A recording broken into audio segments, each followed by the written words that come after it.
다음에 수기를 받으신 분은 가전년 존자입니다. 가짜야나 해서 마하가전년, 마하가짜야나. 가전년 존자는 이분은 부처님 이름만 나와 있죠, 그죠? 연부나제 금광열애다.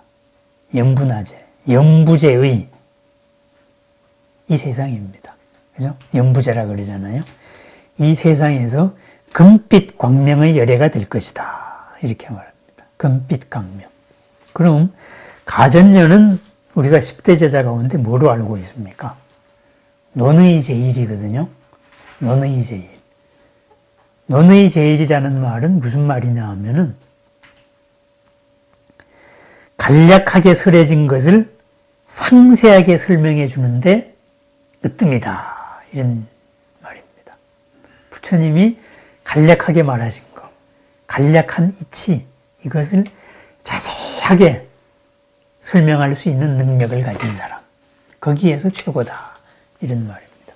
가전년은 출신이 어떤 출신이냐 하면은 남쪽 인도에 그 바라몬 집안의 아들이었습니다. 사제의 아들이었습니다. 바라몬 중에서도 이제 큰 저거죠. 사제의 아들로 태어났습니다. 근데 이분은 가전년은 한마디로 요약하면 몸짱입니다. 몸짱. 네? 가전년은 전생에 뭐 이런 일이 있었다 그래요. 이렇게 어떤 부처님이 수행을 하는 걸 보고 그리고 거기에서 여러 제자들이 공양하는 걸 보고 그 다음에 가전년도 거기에 공양하면서 내가 태어날 때마다 내 몸이 황금색으로 빛나기를 바랍니다. 이런 발언을 했다 그래요. 그러면은 그렇게 공양을 하면은, 공양을 올리면은 공양을 받으면서 축원을 해줄 거 아닙니까? 그죠? 그대의 소원이 이루어질 것이다. 이렇게 해서 가전년은 바라몬의 아들로 태어났는데, 그러니까 논리적인 공부를 많이 했을 거 아니에요. 예? 이렇게 해서 논의 가운데 제일입니다. 간략한 깊은 이치를 자세하게 설명하는데 제일입니다. 그리고 정말로 황금색 몸으로 태어났습니다. 가장 아름답습니다.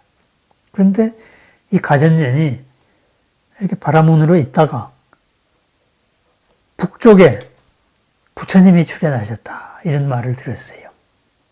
이렇게 돼서 그러면은 그 나라 왕이 그러면은 그 부처님한테 인사를 하고 와라.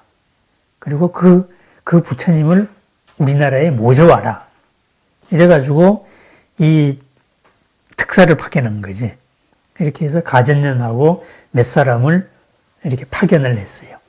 파견을 해서 가전년이 부처님을 뵙고 그리고 우리나라 임금이 오셨으면 합니다 하는데 부처님은 갈 필요가 없다 그랬죠. 그대가 감으로서 된 거다. 이렇게 돼서 가전년은 거기서 바로 부처님 제자가 되고 그리고 부처님 가르침을 받아가지고 저 나라로 옵니다. 저 나라로 와서 불법을 전하고 다시 부처님한테 갔지요. 그래서 10대 제자 가운데 하나입니다. 그런데 논이 제일 깊은 이치를 가장 잘 설명하는 사람, 이 가전년이 남긴 시가 이게 재밌어요. 뭐 깊은 이치라는 게 뭐냐? 뭐 별거 아니다 이거예요. 사람 삶이에요. 첫 번째 시가 어떤 거냐 하면은 번거롭게 많은 일을 하려고 하지 마라. 그리고 사람들을 멀리하고 그리고 너무 애쓰면서 살지 마라. 그러면은 집착이 생긴다 이거죠. 그죠? 그래서 맛에 탐닉하여 번거로우면은 진짜 안락을 가져오는 깊은 뜻을 놓치게 된다. 번거롭게 살지 말래요. 심플하게 살아라 이 말입니다. 심플하게 살면서 무엇에 푹 빠지지 말고 안락을 가져오는 이 뜻, 나한테 이롭고 나한테 평안을 가져오는 이 뜻 하나만 가지고 쭉 살아야 된다. 이렇게 얘기를 했습니다. 가전제넷에는 한 8개가 있는데요. 이거 또 아주 의미심장한 말을 했어요. 그냥 한번 들어만 보십시오. 죽어야만 하는 자의 악한 업은 타자에 의한 것이 아니다. 자기가 지은 것이다 이 말입니다. 누가 그렇게 만든 것이 아니다. 스스로 그 업을 짓지 말아야 한다. 모든 생명, 중생이라는 것은 업의 친척이다. 이렇게 말합니다. 중생이 뭐예요? 한계 지어져서 사라져야 되는 존재잖아요. 그죠? 한계 지어진 삶을 내가 사라질 수밖에 없는 것은 지난 업에 의해 가지고 끄달려 살기 때문입니다. 그래서 중생은 업의 친척이다. 이런 아주 재미있는 말이 있습니다. 또 그리고 마지막에 하는 말은 귀로 모든 것을 듣고 눈으로 모든 것을 본다 이거죠. 본다. 그러지만은 진짜 지혜로운 자라면은 본 것, 들은 것 이런 거 믿어서는 안 된다. 이런 말입니다. 진정한 지혜는 업의 프리즘으로 파악된 이것 밑바탕에 있는 것이다.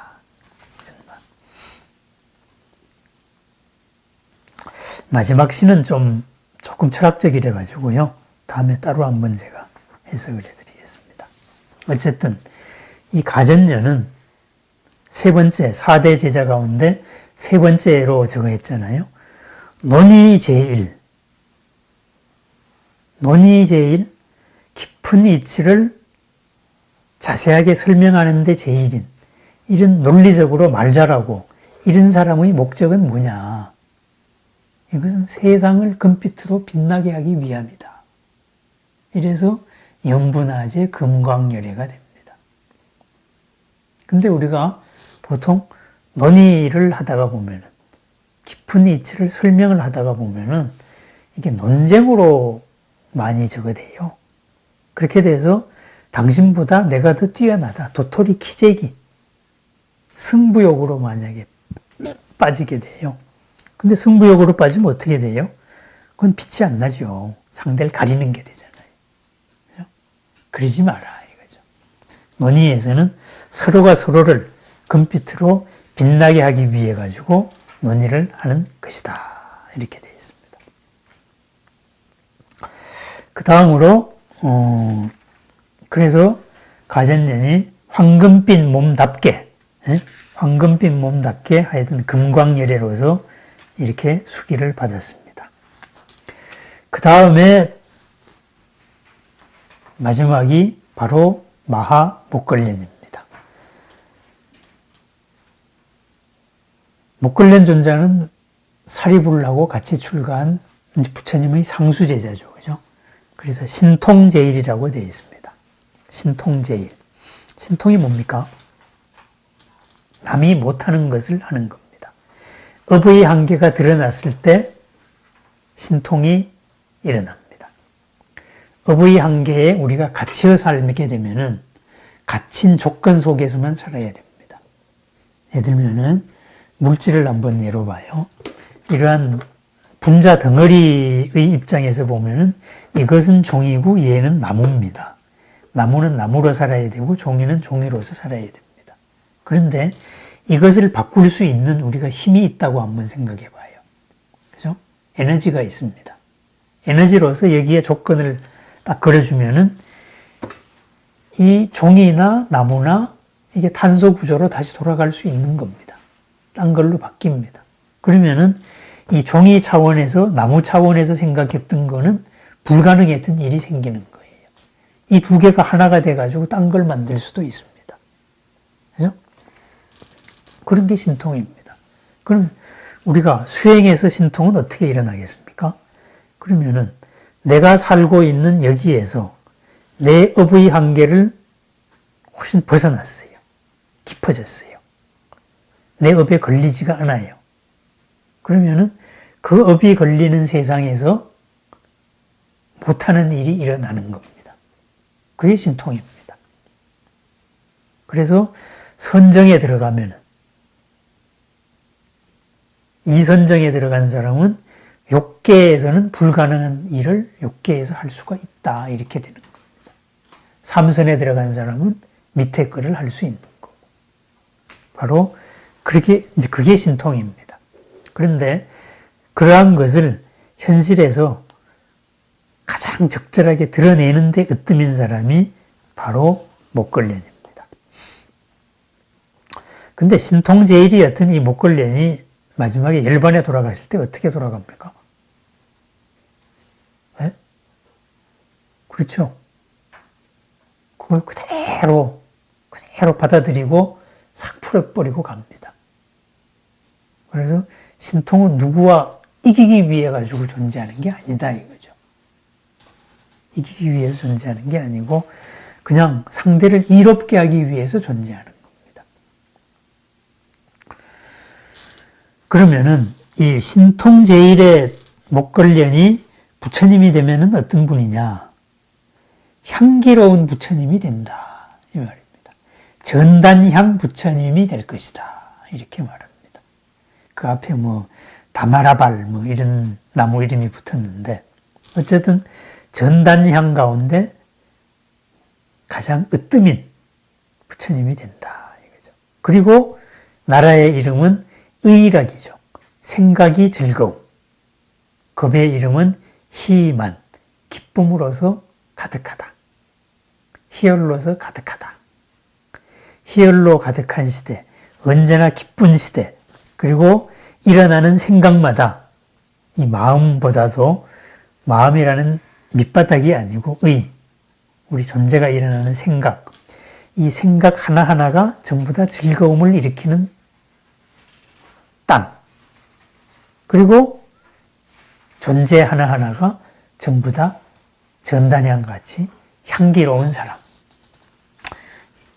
목걸련이 부처님 되면 향수 장사들 없겠다, 그죠? 뭐, 그랬습니다. 그러면은 이렇게 된다는데, 요 수기품, 여기에 나오는 네 개를 다시 한번 쭉 한번 연결을 해 보십시다. 가섭이 광명열애라 그랬죠. 빛의 열애고 빛의 공덕의 나라라 그랬잖아요. 그러면은 수보리는 상호가 아름답다. 명상열애고 그리고 보배로운 삶, 보배를 만들어낸다. 그리고 가전녀는 뭐예요? 금빛으로 진짜 아름답다. 나도 빛나게 너도 빛나게. 그러면은 그 전체를 회양을 하면은 뭐냐? 어떤 삶이냐? 해서 목걸련. 상수제자인 이 목걸련은 향기로운 삶이다. 이 말입니다. 그럼 향기로운 삶이란 뭐냐? 생각이 즐거워야 된다. 그리고 이러한 생각으로 일으키는 서로 간의 사이에서는 희만, 즐거움이, 기쁨이 항상 가득해야 된다. 그러한 나라가 돼야 된다. 그러한 시대가 돼야 된다. 그런 삶이 돼야 된다. 이런 말이잖아요. 그러니까 빛으로 시작해서 부처님 이름은 향기로서 끝났고, 그죠? 그리고 땅의 이름은 빛의 공덕이고, 으로 시작해가지고 생각의 즐거움, 생각이 전부 즐거운 거다. 이렇게 되고 시대의 이름은, 시간의 이름은 큰 장엄인데 큰 장엄이라는 것은 희만이다. 즐거움으로서 가득하다. 기쁨의 땅이다. 이렇게 되어 있습니다. 그럼 이 말을 바꾸면 뭐예요? 우리가 이렇게 살라는 거예요. 우리가 이렇게. 열심히 기도하고 수행해가지고 빛의 공덕을 이뤄서 생각이 즐겁고, 생각이 즐거우면 뭡니까? 괴로움이 없는 거잖아요. 그러니까 괴로움 없자고 우리가 불교 공부하는 겁니다. 의락. 그래서 항상 즐겁게 살자. 즐거움으로 살자. 그래서 희만 이렇게 됩니다. 목걸련 존자의 개성을 한번 살펴보겠습니다. 근데 이 원래 순서로 따지면은 가섭 다음에 목걸련이 나와야 되는데 오히려 목걸련을 4대 제자의 마지막에 배치한 이유가 목련이 워낙 큰 제자이기 때문에 그랬습니다. 가섭보다 더 큰 제자이기 때문에 회양으로서, 역품의 회양으로서 이렇게 나온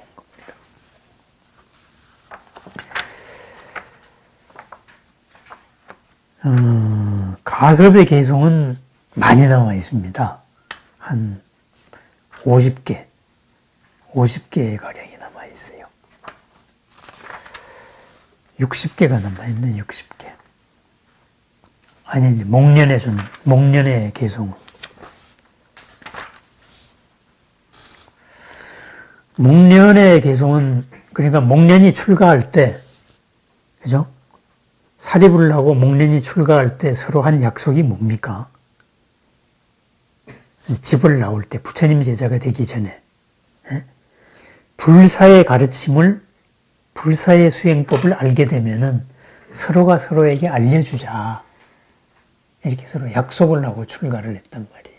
집을 나왔단 말이에요. 이래가지고 이리저리 스승을 떠돌다가 산자애한테 왔잖아요. 그죠?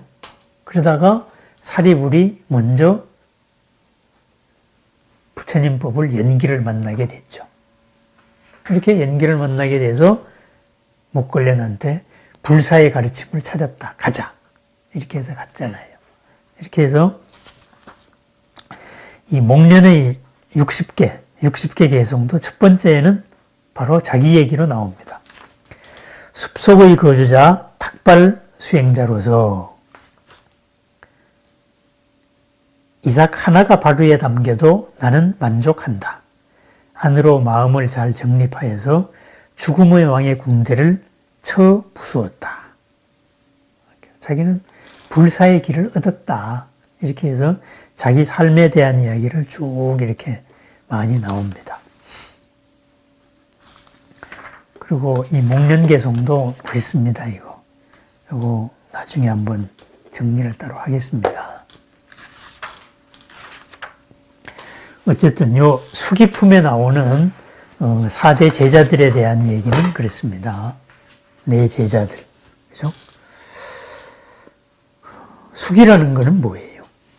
예언이잖아요. 예언은 누구한테 할 수 있는 거예요? 물러서지 않는 사람들한테는 할 수 있습니다. 이 사람이 계속 이렇게 되면은 이러이러한 업으로서 이렇게 될 것이다. 그러니까 시간을 이렇게 미래로 이렇게 옮겨보는 거죠. 그러면은 누가 수기를 받습니까? 물러남이 없는 지위, 불태전의 지위, 흐름에 든 사람이죠. 이런 사람이 받습니다. 그러면은 수기를 받는다는 그 뜻은 뭐겠습니까? 지금 삶이 끝까지 간다 이거예요. 흔들림 없는 삶이다. 구례부동 명의불 그러잖아요. 옛날부터 지금까지 부동을 움직임 없음을 부처라고 한다. 수기를 받는 사람은 이미 부동이에요. 누구에 의해 가지고 내 뜻이 바뀌지가 않습니다. 그러면은 반드시 그 결과가 있다 이렇게 됩니다. 그 결과가 있다. 그렇게 된다 이 말입니다. 그럼 이 큰 제자들만 수기 받냐? 에이 그런 게 어딨냐. 일체 중생이 다 성불하는데. 이렇게 해서 뒤로 갈수록 수기의 대상이 점점 넓어집니다. 그래서 수기품의 의미가 바로 그것입니다. 이런 수기품을 읽으면서 우리도 수기 받은 겁니다. 우리 공부의 종착지 그리고 과정도 받은 겁니다. 처음도 이롭고 처음도 훌륭하고 중간도 훌륭하고 끝도 훌륭한 게 우리 불법이니까 우리는 처음도 생각이 훌륭하고 중간도 훌륭하고 끝도 훌륭하고 처음도 즐겁고 희만 중간도 즐겁고 끝도 즐거운 삶이 되어야 됩니다. 왜 깨달아지지 않을까 하고 악을 쓰면서 살면 안 된다 이 말입니다. 예, 감사합니다.